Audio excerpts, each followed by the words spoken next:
Hey, hey, I'm Nathaniel, and welcome to the NAte Flix, an awesome, fun place to come and watch me talk about some of my favorite things, like wrestling, video games, anime, comic books, graphic novels, adult cartoons.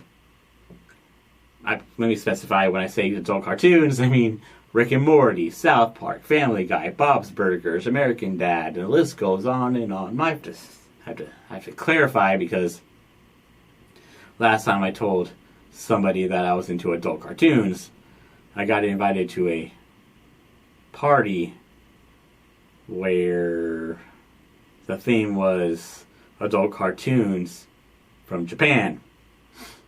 It's a different kind of genre. One you want to avoid at all costs. So bad that you want to join a cult just to get brainwashed. So welcome to the NAte Flix. We have fun here. This is where I give my review about something that I watched or saw that sparked my interest in one of those categories and was super entertaining to me. So, do you remember the 90s? Yeah, the 90s. Okay, some of us may have been too young to remember the 90s. Some of us may have been too old to remember the 90s. And some of us may have been on so much drugs that the only thing we remember from the 90s is don't do drugs. The 90s. It was fun. Well, most of it was fun. I mean, there were, of course, the war on drugs, the war on oil, the gas prices, the controversial presidency, a wall falling down, Desert Storm, Desert Eagle, kids getting kidnapped so much that they had to put a commercial out that said, "Hey, it's 8 o'clock, you know where your kids are? By the way, beef, it's what's for dinner." The 90s. Yay! But I want to talk about the fun part of the 90s. The entertainment part. The part that brought us our favorite shows and cartoons and movies. As cheesy as they may seem today, they were awesome growing up. The Ninja Turtles, Bobby's World, Life with Louie, the Power Rangers. That McDonald's had kids meals. Or, I'm sorry, McDonald's had Happy Meals. Burger King had the big kids meals. Taco Bell had lessons on why you shouldn't eat Taco Bell. They were great. The 90s. They were great. There's one genre about the 90s I want to talk about today. Well, in particular. So, there was a book series out that started in 1989 and then carried on to the 90s. And that book series was called Fear Street. Now, when I think of Fear Street, I think of a time where I was walking to school and I would walk down this particular street and there was a Doberman Pinscher just sitting behind the fence. And when I would walk past the fence that the Doberman Pinscher was at, I thought he was cool. All of a sudden, I jumped over the fence and chased me all the way to school. And he went all the way back home. And he did this a few times. That was Fear Street to me. Super scary times. I was traumatized. But no. The Fear Street I'm talking about is a book series by R.L. Stine. It was suspenseful. It was really creepy. And this was like right before Goosebumps started taking form, right? Taking place. It was like a couple of book series before Goosebumps. Same author, R.L. Stine. Right? And it was fun. Now, it wasn't as scary as scary stories to tell in the dark. But it was edgy, for sure. Jump ahead. 30 years later, give or take, And Netflix does it. Netflix turns this edgy thriller made for young adults into a R-rated, bloody good time. Fear Street. And that's what I want to talk to you about tonight. Fear Street, Part 1, 1994. But before I do, ad break.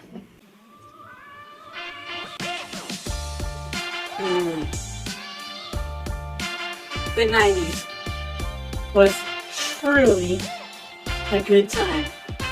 And if you want a truly good time, get yourself a truly watermelon kiwi. It's so fruity. It's delicious.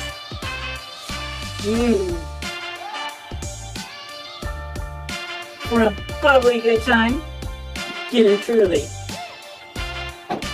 It truly hits the spot.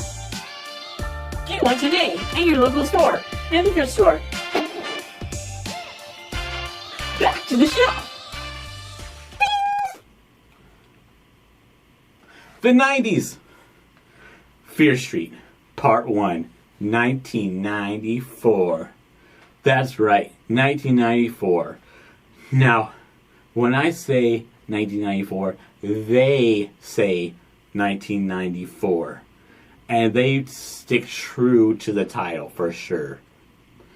They showed us a scene. There was like a sequence in the beginning that paid homage to Scream, right? It was a really awesome chase sequence between a killer and their victim, right? And that was really cool. And then they jump into a collage of exposition, right? Of everything that's happened in the town and everything that leads up to the point of where we're at now, right? The spell, the curses, blah, blah, blah. You get it. If you've seen this Supernatural, you know what I'm talking about. And they did an awesome job explaining the past just to catch us up. That jumps right into the movie and the developing the characters. Now, the character development in this movie was really cool. Now, in most slasher movies, they don't do such a good job developing the character or building up an emotional attachment to these characters, right? You see it all the time in, Jason, right? Jason's all about killing people while they're getting laid, right? Well, in this one, in Fear Street, Part 1, 1994, it's more about developing the characters' emotions and backstory so that we get a feel for what they're going through. And I love that about this story and the writing in this. They really build it up to where they pull you along. So they pull you into the character's life, right? And that was a really good idea on how they did that. Because I actually cared about the characters. I'm like, oh, wow. And I actually got attached, emotionally attached. But and I felt for them, right? And which is a good thing, and a bad thing at the same time. Because the worst part is when you get emotionally attached to something, to a character for a period of time, and you get involved in that development, and then all of a sudden the creative pulls that away from you, and the characters just disappear, and you don't know what happened to them. Whatever happened to The Fiend and Randy Orton? So Fear Street does a really good job at building these characters up and actually fulfilling what they need to fulfill. And they do a great job on leading into Part 2. So it's fun. And this movie was stylish, it was fast-paced, it was fun, and it had some laughs, and it wasn't too grotesque as far as the nudity is concerned. Because it's based off high schoolers, and you've seen the horror movie. Little Susie's like, oh my god, I'm going to the lake, and I'm going to take out my boobs, because, like, that's what the guys want. Oh my god, I'm so naked. Oh, no, don't kill me. I'm naked, don't kill me. And then all of a sudden, and then, right? And then Billy's like, oh my god, you killed Becky, how dare you? Oh, no, I'm dead. It's like, we've all seen it, and then all of a sudden the story's over. But this one does a great job on tying up loose ends and giving characters actual story and emotion and building them up to where you're like, whoa, I actually care about them. And that's what I liked about Fear Street Part 1, 1994. And the 94 part, the 90s, it had Nirvana in there. It had drug problems in there. It had the teenage romance in there, but lightly played. So kudos to Fear Street Part 1, 1994. I give it, since there's Part 2 and Part 3 that's out, and I haven't seen those yet, we'll see how this plays. But right now, I'll give it a 6 out of 10 Nates. And the only reason why it's not higher is because I have to see how this plays out in Part 2 to see if they're connected or if it's just an anthology. Because if it's an anthology, then it would be higher. But right now, for Part 1, 6 out of 10 Nates. That's how I like it. That's how I like it. Yeah, it was a fun movie. Definitely check it out on Netflix.